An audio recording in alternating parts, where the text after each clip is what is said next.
மாவட்டங்களில் சிறப்புமிக்க ஆட்டு சந்தையில் ஒன்றான ஆறுமுகநேரி ஆட்டு சந்தையில் பொங்கல் பண்டிகையை முன்னிட்டு 1 கோடி ரூபாய்க்கு ஆடுகள் விற்பனையாகியுள்ளது. தென் மாவட்டங்களில் தூத்துக்குடி மாவட்டம் திருச்செந்தூர் அருகே ஆறுமுகநேரி ஆட்டு சந்தை பிரசித்தி பெற்றது. வாரந்தோறும் செவ்வாய்க்கிழமை மற்றும் சனிக்கிழமையில் கூடும் இந்த ஆட்டு சந்தையில் பல்வேறு வகையான ஆடுகள் விற்பனை செய்யப்படுவது வழக்கம். இந்த நிலையில் வருகின்ற செவ்வாய்க்கிழமை பொங்கல் பண்டிகை கொண்டாடப்படுவதை ஒட்டி ஆறுமுகநேரி ஆட்டு சந்தை இன்று அதிகாலை முதல் வியாபாரம் துவங்கியது.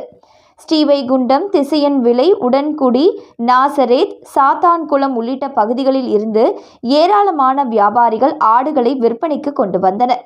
இந்த ஆடுகளை வாங்குவதற்காக சுற்று வட்டார பகுதிகளில் உள்ள பொதுமக்கள் ஆர்வமுடன் வாங்கி சென்றனர்.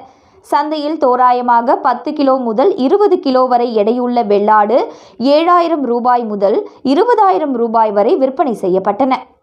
அதிகாலை துவங்கிய இந்த ஆட்டு சந்தையில் கொடி ஆடு, சீமை ஆடு, நாட்டு ஆடு, வேலி ஆடு, செம்மறி ஆடு என பல்வேறு ஆடுகள் விற்பனைக்கு வந்துள்ளன. ஆறுமுகநேரி ஆட்டு சந்தையில் 1 கோடி ரூபாய் வரையில் ஆடுகள் விற்பனையாகி உள்ளதாக வியாபாரிகள் தெரிவித்துள்ளனர்.